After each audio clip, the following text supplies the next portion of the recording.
Learning learning क्या है? Learning is the act of acquiring new, नई कोई चीज़ एक्वायर करना या मॉडिफाई करना existing knowledge, behaviour, skill and value. जो हमारे पास पहले से है नॉलेज, बिहेवियर, स्किल और वैल्यूज़, उसमें कुछ नया ऐड कर लेना।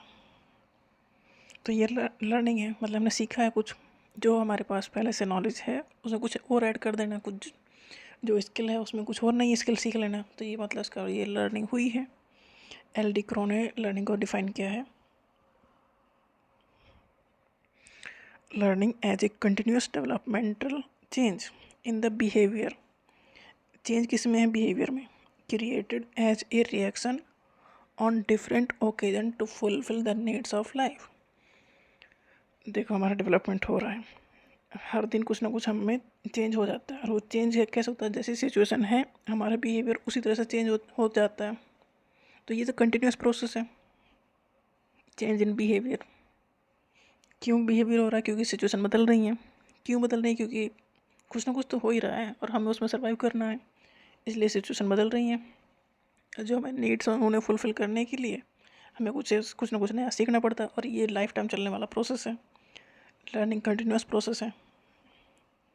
WMC ने डिफाइन किया लर्निंग को, learning has taken place if an individual behave, react, respond as a result of experience in a manner different from the way he formerly behaved। Learning कब हुई है? जब वो पहले जैसा था उसमें कुछ चेंज आया है, तो लर्निंग हुई है। मतलब पहले जैसा था उसमें कुछ ना कुछ बिहेव में चेंज आया है, कुछ रिएक्शन में, कुछ रेस्पॉन्ड में कुछ ना कुछ चेंज आएगा। चेंज आया मतलब कुछ ना कुछ उसने सीखा है, तभी चेंज हुआ है। सैनफोर्ड ने लर्निंग को डिफाइन किया है, learning as a relatively enduring change in behaviour brought about as a consequence of experience. हमें जब एक्सपीरियंसेस होते हैं तो बिहेवियर में चेंज आता है, तो ये लर्निंग है।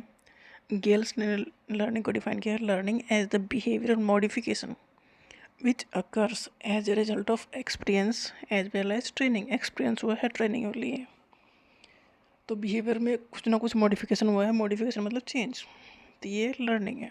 लर्निंग मतलब क्या है? हम कुछ नया सीखते चले जा रहे हैं और वो हमारे उसमें दिमाग में फीड तो होता चला जा रहा है, तो वो चेंज कहीं ना कहीं तो नज़र आएगा ही।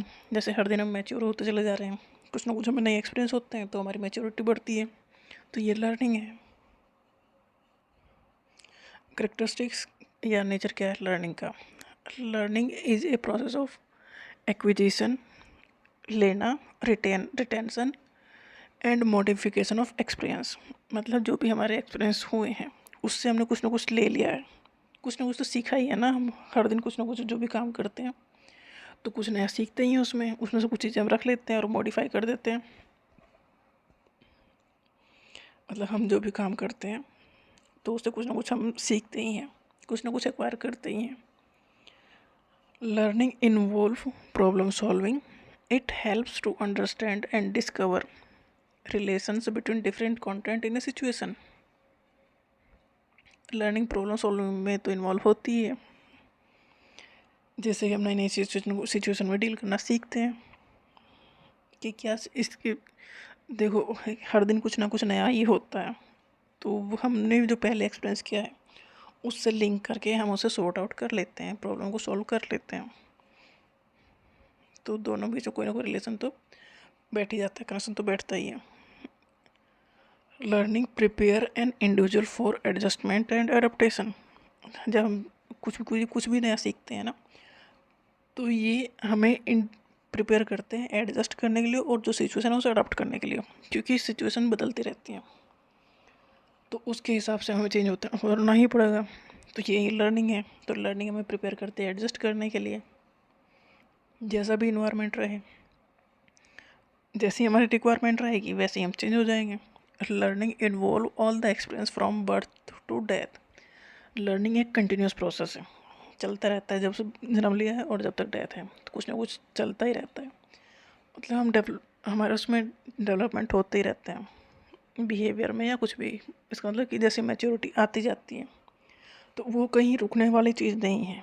तो लर्निंग भी एक रुकने वाला प्रोसेस नहीं कि हाँ बहुत हो गया, ये लाइफ टाइम चलने वाला प्रोसेस है। Learning is an adjustment to a new situation. नई सिचुएशन में एडजस्ट करना सिखाते हैं लर्निंग। कोई भी सिचुएशन होगी तो हम सीखेंगे ना कुछ उससे।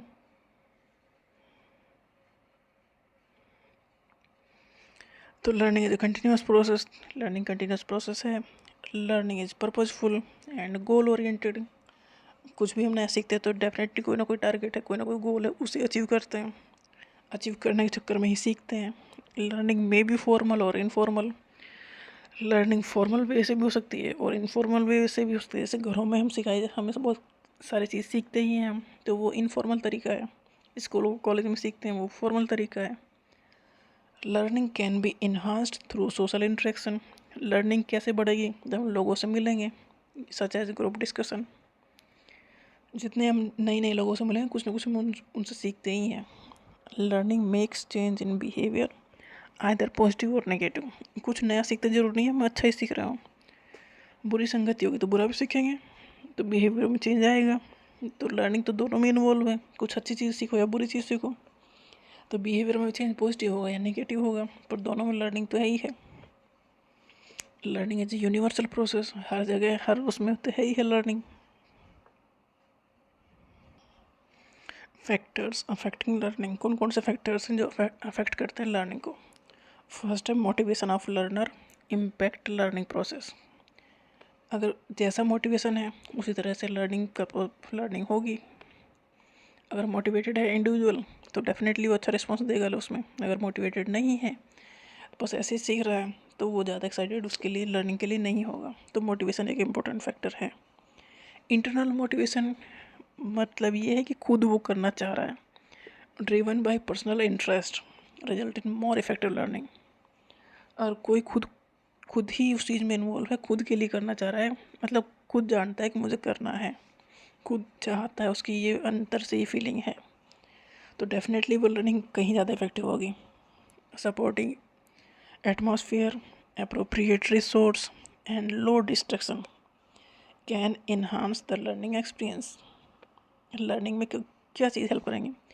एटमॉस्फेयर ऐसा हो जो सपोर्टिव हो, मतलब टेबल चेयर पर बैठ के पढ़ा जाए, इन्वायरमेंट ऐसा हो कि तंग ना हो, अप्रोप्रिएट रिसोर्सेज हों और डिस्ट्रैक्शन के लिए कुछ आसपास ना हो, तो लर्निंग अच्छी होगी। Previous knowledge and experience influence how new information is perceived and understood. देखो, अगर हमें पहले से कुछ पता है तो नया उस चीज़ में ऐड होना आसान रहेगा। मतलब पहले से अगर हम उसके बारे में जानते हैं तो वो चीज़ अफेक्टेड होगी, नई इन्फॉर्मेशन को हमें समझना आसान होगा। Positive emotion can enhance learning while negative emotion may hinder it. अगर हम अच्छे मूड में हैं तो डेफिनेटली लर्निंग बेटर वे में होगी। अगर हमारा सैड मूड है, मूड ख़राब है, तो उसमें तो रुकावट आएगी। नेक्स्ट है the ability to concentrate is important for the effective learning.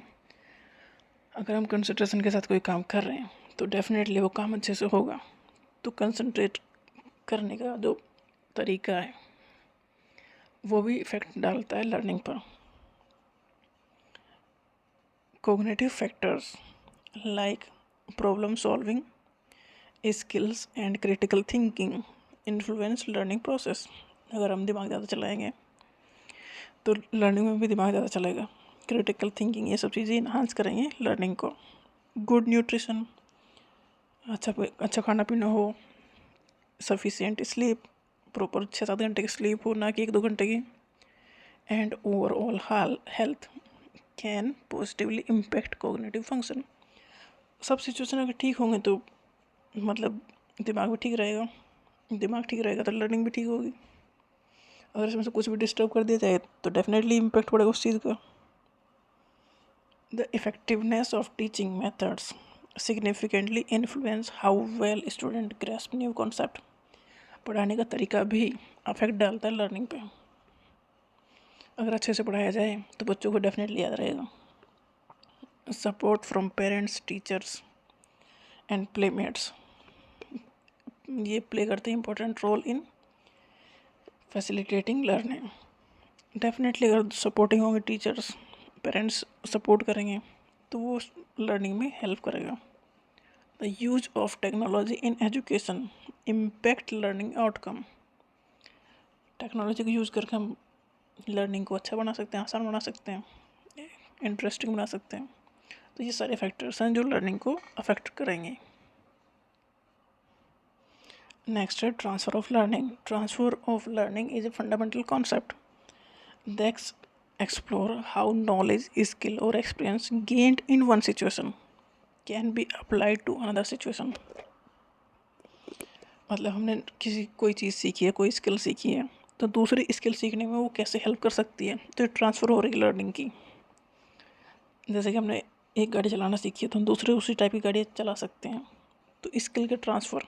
दूसरा चलाना सीखे तो सीख सकते हैं, आसान होगा। तो ट्रांसफ़र ऑफ लर्निंग एक is a fundamental concept that explore how knowledge, skill और एक्सपीरियंस गेन किए गए जो एक सिचुएशन में वो दूसरी सिचुएशन में अप्लाई हो सकते हैं कि नहीं। It involve using previously learned information to improve learning in a new related situation. पहले से हमने जो चीज़ सीख रखी है कुछ वैसा ही अगर दूसरा चीज़ सीखनी है तो पहले नॉलेज इसमें काम आएगी। Types of transfer of learning. कितने टाइप्स हैं ट्रांसफ़र ऑफ लर्निंग के। फर्स्ट है positive transfer. When something previously learned benefit learning in new situation. पहले से हमने जो सीख रखा है कोई स्किल, वो नई स्किल सीखने में हेल्प कर रहा है तो इसे कहेंगे पॉजिटिव ट्रांसफ़र।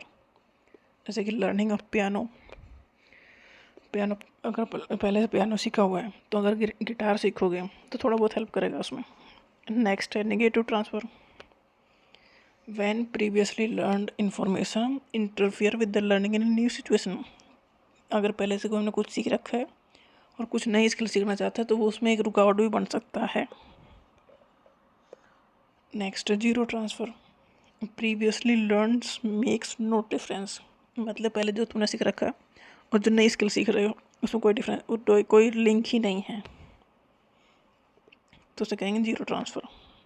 जैसे कि गाड़ी चलाना, खाना बनाना, कोई मतलब ही नहीं है, तो इसमें होगा जीरो ट्रांसफ़र नॉलेज का। Neither positive nor negative effect. Strategies to maximise transfer of learning. Transfer of learning को मैक्सिमाइज कैसे किया जा सकता है। मोटिवेशन से, मेथड ऑफ टीचिंग से, ऑडियो विजुअल यूज़, एड्स को यूज़ करके, कोऑर्डिनेट करके थियोरेटिकल और प्रैक्टिकल नॉलेज में, attitude of transferability, purposeful learning, practice, ये सारे मेथड यूज किए जा सकते हैं ट्रांसफ़र ऑफ लर्निंग को मैक्सिमाइज करने के लिए।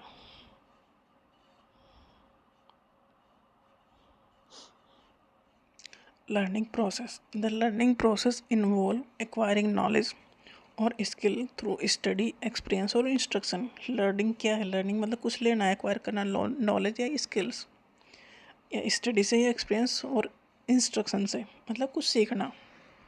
The learning process refers to the series of steps and activities through which individual acquire new knowledge. Learning process में वो सारे स्टेप्स आते हैं जो लर्निंग में हेल्प करते हैं, नई नॉलेज को सीखने में हेल्प करते हैं। लर्निंग प्रोसेस का मतलब ये है कि कौन कौन से स्टेप्स लेके हमने नई स्किल को सीखा है या नॉलेज ली है, या नॉलेज लेने में कौन कौन से स्टेप इन्वॉल्व हैं। It involve various cognitive, emotional and behavioural mechanism that facilitate the integration of information and experiences into an individual's existing knowledge base. जो लर्निंग है उसमें कॉग्निटिव मतलब ब्रेन, इमोशन और बिहेवियर सभी चीज़ इम्पोर्टेंट है। सभी चीज़ मिलके फैसिलिटेट करते हैं इंटीग्रेशन ऑफ इंफॉर्मेशन। जो इन्फॉर्मेशन ली है या एक्सपीरियंस लिया है, जो नई नॉलेज को सीखने में सारे फैक्टर इम्पोर्टेंट रोल प्ले करते हैं, कॉग्निटिव लेवल पे भी, इमोशनल लेवल पे भी और बिहेवियर लेवल पे भी। कौन कौन से स्टेप्स इन्वॉल्व हैं लर्निंग प्रोसेस में। फर्स्ट है अटेंशन। पहला स्टेप तो ये है कि pay attention to the information. अगर अटेंशन होगी तो लर्निंग डेफिनेटली होगी। Attention allow learner to focus on detail. अगर ध्यान दे रहे हो तो सीख जाओगे, ध्यान ही नहीं है वहाँ तो कैसे सीखोगे। तो पहला स्टेप तो ये है कि अटेंशन। नेक्स्ट है encoding. This involve transferring a sensory input to a mental representation that can be stored for later retrieved। जो भी इंफॉर्मेशन है उसे इनकोड करना, मतलब उसे समझना, और समझोगे तभी वो रख पाओगे कि दोबारा काम आ सके। तो उस तरह से दिमाग में बैठा लेना कि आप समझ जाओ, और फिर समझ जाओगे तो वो लेटर उसे रिट्रीव कर सकोगे। नेक्स्ट स्टोरेज, पहले इन्फो अटेंशन, फिर इनकोडिंग, इन्फॉर्मेशन ले ली, अब स्टोर करना है। The encoded information is then, encode मतलब समझना, उसे समझने के बाद उस इन्फॉर्मेशन को स्टोर कर लेना है ब्रेन में या मेमोरी में। Then store into long term memory, information को स्टोर कर लिया लॉन्ग टर्म मेमोरी में, where it become a part of the learner's knowledge base, क्योंकि लॉन्ग टर्म मेमोरी का जो टाइम पीरियड है वो कुछ घंटे से कुछ घंटों से लेकर परमानेंट भी हो सकता है, मतलब लाइफ टाइम भी हो सकता है। डिपेंड करता है किस तरह से आपने उसे लिया है नॉलेज को। तो स्टोरेज की कैपेसिटी काफ़ी सही है, बड़ी है।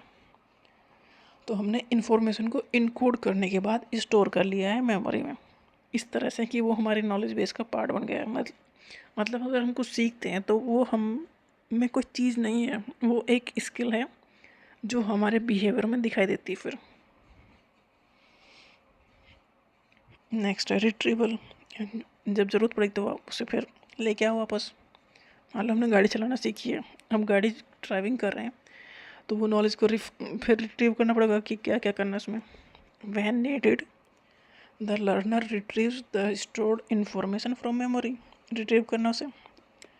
नेक्स्ट री enforcement, positive reinforcement for correct response can strengthen the connection between the learned information and memory, making it easier to retrieve and apply in future. अगर कुछ अच्छा हम उसे रिस्पॉन्स में देंगे तो चीज़ें अच्छे से सीखी जाएंगी, मतलब अच्छे बिहेवियर पे आपको रिस्पॉन्स भी अच्छा देना है, जिससे कि जो मेमोरी है उसकी बनी रहेगी। Next practice, regular practice helps to reinforce memory and enhance retention. अगर हम उसे प्रैक्टिस करते रहेंगे कोई भी चीज़ को सीखने के बाद, तो डेफिनेटली उसका जो रिटेंशन होगा वो काफ़ी लंबा होगा, मतलब हम उन्हें रिवीजन करते जा रहे हैं तो हम उस चीज़ को भूल नहीं पाएंगे जल्दी। तो प्रैक्टिस क्या है? Practice revision. Next transfer of learning occurs when the knowledge acquired in one context और applied to another context.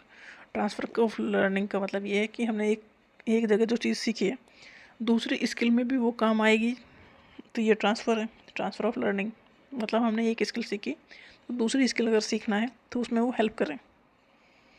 Next है feedback and assessment, constructive feedback, अगर उसे अच्छे से फीडबैक दिया जाए और इस तरह से दिया जाए कि उसे बुरा भी ना लगे और समझ में भी चीज़ें आएँ, इससे हेल्प करता है learners identity areas for improvement and refine their understanding. तो वो समझता है कि कहाँ कहाँ इम्प्रूव करना है। मतलब फीडबैक हॉनेस्ट हो और कंस्ट्रक्टिव हो। मतलब कंस्ट्रक्टिव का मतलब ये कि सामने वालों को बेइज्जती नहीं करनी है, अगर कुछ कमी है तो ढंग से बताना है, जिससे कि उसे वो मोटिवेट हो उस चीज़ को सुधारने के लिए। नेक्स्ट है लॉ ऑफ लर्निंग के लॉ कौन कौन से हैं? एडवर्ड एल थॉर्नडाइक ने पहले 3 प्राइमरी लॉ दिए लर्निंग के। फर्स्ट है लॉ ऑफ रेडीनेस, लर्निंग करने के लिए आप रेडी हो कि नहीं। Individual learn best when they are physically mentally और इमोशनली रेडी टू लर्न। आपको हर ढंग से तैयार होना है सीखने के लिए, फिजिकली भी, मेंटली भी और इमोशनली भी, तो अच्छे से सीखोगे। Readiness implies a preparedness to receive and process new information. Ready होने का मतलब ये है कि आप तैयार हो नई इन्फॉर्मेशन को लेने के लिए। सेकेंड है law of effect, learning is reinforced और inhibited by the consequences of actions. Positive outcome tend to strengthen behaviour. अगर उसको लर्निंग करने के बाद कुछ लगता है कि कुछ फ़ायदा हो रहा है तो वो इम्प्रूव होगा, वो ऐड हो जाएगा। While negative consequences can lead to suppression of behaviour. अगर लग रहा है कि हमारे ये काम करने से हमें सज़ा मिलेगी तो वो बिहेवियर सप्रेस होगा। मतलब उसका चीज़ का कैसा इफेक्ट है उसके ऊपर भी डिपेंड करता है लर्निंग। मतलब काम करने के बाद आउटकम क्या है, अगर आउटकम हमें परेशान करने वाला है तो हम उसे छोड़ देंगे, अगर आउटकम हमें खुशी देने वाला है तो हम उसे रिपीट करेंगे। नेक्स्ट लॉ ऑफ एक्सरसाइज और practice and repetition are crucial for strengthening connection in the brain and improving memory. अगर हम किसी चीज़ को रिवाइज करते चले जा रहे हैं या किसी भी काम की प्रैक्टिस करते चले जा रहे हैं तो डेफिनेटली उसमें अच्छी से वो हमें आ जाएगा, तो लर्निंग अच्छे से होगी, वो हमें हमारी मेमोरी में बैठ जाएगा। लॉ ऑफ प्रैक्टिस दो टाइप का है, law of use and disuse. मतलब यूज़ करोगे किसी भी चीज़ को, किसी भी इंफॉर्मेशन को, किसी भी स्किल का यूज़ करोगे। मान लो ड्राइविंग सीखी है और 1 घंटा हर दिन ड्राइविंग कर रहे हो तो डेफिनेटली ड्राइविंग अच्छी हो जाएगी। और मान लो सीख ली और 1 साल तक कुछ नहीं किया या 4-5 साल कुछ भी उसमें नहीं किया तो डेफिनेटली कुछ ना कुछ तो भूल ही जाओगे। तो law of use and disuse है ये। इंफॉर्मेशन और skills that are not used over time, जो बहुत लंबे टाइम तक अगर यूज़ नहीं हो रहे हैं तो मे फेड अवे। तो ज़रूरी नहीं है हमारे मेमोरी में रहें, हो सकता है फेड अवे हो जाए, भूल जाएँ मैं। While those frequently used are reinforced और रिटेन्ड। अगर जो स्किल यूज़ हो रही हैं तो वो हमारी मेमोरी में रहेंगी। तो कुछ इनके अलावा भी कुछ लॉ हैं। There are also other important law, जैसे कि law of primacy. Information learned first, जो पहले याद किया है, tend to be remembered better than the later learned, क्योंकि पहले हमने अटेंशन दी है तो चीज़ें हमें वो ज़्यादा याद रहेंगी। लॉ ऑफ रिसेंसी, जो हमने रिसेंटली याद किया है, रिसेंटली लर्न किया है, recent learning experience are more likely to be retained in the memory. मतलब एक तो जो सबसे पहले याद किया है लॉ ऑफ प्राइमेसी, एक जो अभी रिसेंट याद किया है, तो इनके ज़्यादा चांस है ठीक ठाक याद रहने की, और जो बीच में है उसकी फेड अवे होने के चांस ज़्यादा है। नेक्स्ट लॉ ऑफ एसोसिएशन, मतलब मिला के कहीं ना कहीं लिंक लगा लो तो चीज़ें याद रहेंगी। Connecting new information with existing knowledge, enhance learning and retention, नई नॉलेज को पुरानी नॉलेज के साथ मिक्सअप कर दो, मतलब इस तरह से कि वो कनेक्शन बन जाए बीच में, तो भी चीज़ें अच्छे से याद रहेंगी। लॉ ऑफ इंटेंसिटी, ये बहुत इफ़ेक्टिव लॉ है। जिस इंटेंसिटी से अगर हम कोई चीज़ सीखते हैं उसी तरीके से वो हमें लर्न रहता है। Emotions can influence the strength of memory formation, emotions का बहुत बड़ा रोल है लर्निंग में।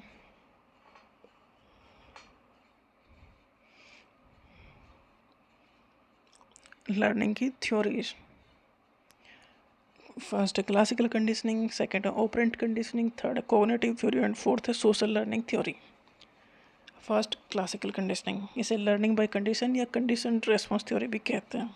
Classical conditioning refers to learning that occurs when a neutral stimulus become associated with a stimulus that naturally produce a behavior। जिसमें 2 stimulus हैं, stimulus मतलब बाहर से कोई भी चीज़ जो हमें अफेक्ट करे, तो यहाँ 2 स्टिमुलस हैं। एक है न्यूट्रल स्टिमुलस, मतलब वो हो या ना हो उसका कोई इफेक्ट है नहीं। दूसरा है स्टिमुलस है that naturally produce a behaviour.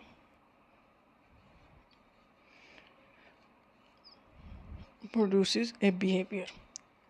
तो 2 स्टिमुलस हैं क्लासिकल कंडीशनिंग में, एक न्यूट्रल है, दूसरी एक स्टिमुलस जो है वो एसोसिएटेड है या उससे एक बिहेवियर प्रोड्यूस होता है। इसमें एक एग्जांपल है, इवन पावलाव का एग्जांपल है, उन्होंने एक डॉग्स के ऊपर एक्सपेरिमेंट किया था कि अगर भूखे डॉग्स हैं डॉग्स को खाना दिया। Classical conditioning refers to learning that occurs when a neutral stimulus become associated with a stimulus that naturally produce a response। जैसे कि उसने डॉग्स को रखा तो घंटी बजाने के बाद डॉग्स को मिलता था फूड, तो घंटी बजाने के बाद डॉग्स को फूड मिलता था, तो जब डॉग्स को फूड दिया जाएगा तो सलाइवेशन होगा, मतलब सलाइवा का सिक्रेशन होगा। तो 2 स्टिमुलस हैं, एक तो घंटी बजाना, दूसरा फूड देना। तो जो घंटी बजाना है वो न्यूट्रल स्टिमुलस है, उसका कोई इफेक्ट नहीं है सलाइवेशन से, बट फूड सलाइवेशन होगा, फूड दिया जाएगा तो सलाइवेशन होगा, सलाइवेशन मतलब सलाइवा का प्रोडक्शन होगा ही। तो neutral stimulus become associated with stimulus that naturally produce a behaviour.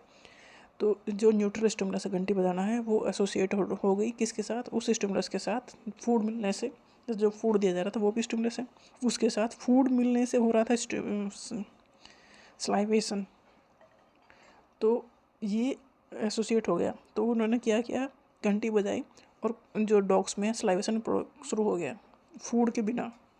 तो अब ये एसोसिएट हो गई कि घंटी बजेगी सलाइवेशन उनमें कुत्तों में हो जाएगा। डॉग्स में बिना फूड के भी सलाइवेशन हो रहा है, क्योंकि उन्होंने लिंक कर लिया, जोड़ लिया दो स्टिमुलस को। तो दो स्टिमुलस एसोसिएट हो गए एक दूसरे के साथ। तो ये कंडीशनिंग हो गई कि घंटी बजेगी, फूड मिलेगा के बाद जब डॉग्स को, तो उनमें सलाइवेशन होगा। तो उन्होंने फूड हटाया, फूड नहीं दिया, घंटी बजाई। उन्होंने देखा घंटी बजने से ही उनमें सलाइवेशन शुरू हो जाता है। तो it is the reflex that occurs in response to a stimulus. तो कंडीशनिंग का क्या मतलब है, ये एक रिफ्लेक्स है जो स्टिमुलस के साथ हो रहा है। स्टिमुलस का रिस्पॉन्स मतलब घंटी बजी, रिफ्लेक्स सलाइवेशन हुआ। तो इवन पावलोव का एक्सपीरियंस है ये। इवन पावलोव रशियन साइकोलॉजिस्ट थे, उन्होंने एक्सपेरिमेंट किया डॉग्स के साथ। Ringing a bell whenever they feed, जब डॉग्स को फीड दिया जाता, कुत्तों को जब फूड दिया जाता तो घंटी बजाई जाती। Over time the dogs learned to associate bell ringing with food. जब हर बार यही हो रहा था तो डॉग्स सीख गए कि घंटी बजेगी, फूड आएगा। In this experiment dogs would salivate with the natural occurrence of food. देखो फूड आ रहा है तो सलाइवेशन का प्रोडक्शन होगा, ये नेचुरल है। But after repeated association the dogs salivate just by hearing the sound of the bell alone. But ये ऐसा कनेक्शन बैठ गया उनके बीच में कि जब घंटी बजी सलाइवा का प्रोडक्शन शुरू हो गया। ये कंडीशनिंग हो गई कि फूड है ही, चाहे फूड हो या ना हो, पर घंटी बजी और इस साइड डॉग्स में सलाइवा का प्रोडक्शन हो गया। तो ये है classical conditioning theory. Next operand conditioning theory. It involve the process of changing behaviour through the use of rewards और पनिशमेंट। अगर कोई काम करने से इनाम मिल रहा है तो वो काम हम करेंगे, और किसी को काम करने से सज़ा मिल रही है तो वो काम हम अवॉइड करेंगे। तो बिहेवियर में चेंज आएगा, जैसा आउटकम होगा तो उसी तरह से हमारा बिहेवियर चेंज होगा। In operant conditioning behaviour are strengthened और वीकेंड। बिहेवियर स्ट्रेंथ होगा या वीक होगा किसी भी चीज़ को लेके, based on the consequences that follow them. कि कोई भी काम करें उसका कंसिक्वेंस क्या होगा, उस हिसाब से हमारा बिहेवियर चेंज होगा। किसी काम को करने से अगर सज़ा मिल रही तो हम उस काम को नहीं करना चाहेंगे, तो वो बिहेवियर वीक होगा। किसी काम करने से इनाम मिल रहा है तो हम उस काम को करना चाहेंगे, तो उसको लेकर हमारा बिहेवियर स्ट्रेंथन होगा। This theory helps in understanding how behaviour are shaped. इसका मतलब ये थ्योरी एक्सप्लेन करती है कि हमारा बिहेवियर बनता कैसे है। And modified in response to the outcome by they produce.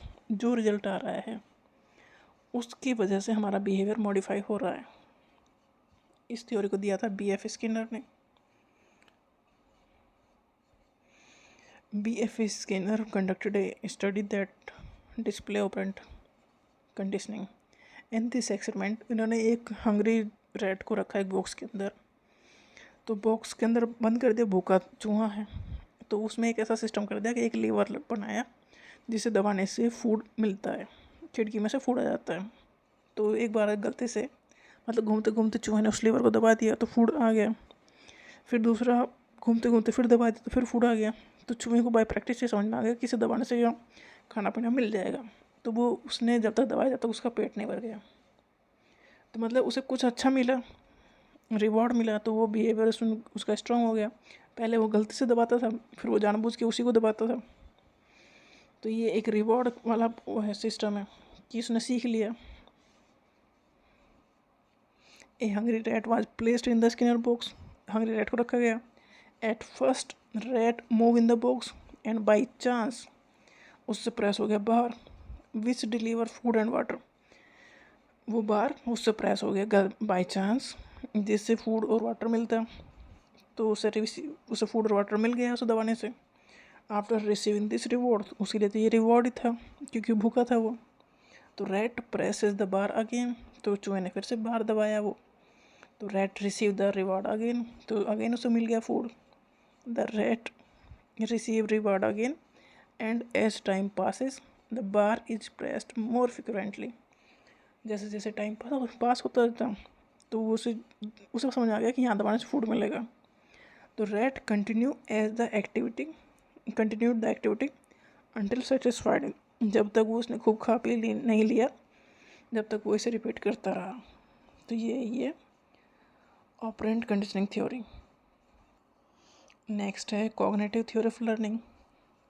The cognitive theory of learning focus करती है on how mental process such as perception, memory, problem solving and thinking influence करते हैं हमारी लर्निंग को। मतलब हमारे मेंटल प्रोसेस कैसे हमारी लर्निंग को इन्फ्लुएंस करते हैं। It emphasizes that learners activity process information, make connection between new and existing knowledge, नया कुछ हमने सीखा है और जो पहले सीख रखा है उसके बीच में कनेक्शन बनाना, and construct their understanding of the world. Cognitive theory of learning की अजम्पशन है दो। पहली बात तो ये कि memory system is an active organise processor of information. Memory system में है क्या, इन्फॉर्मेशन जो प्रोसेस करके रखी गई है। दूसरा, prior knowledge play important role in learning, पहले से जो हमारे पास नॉलेज है वो भी इंपॉर्टेंट रोल प्ले करती है लर्निंग में।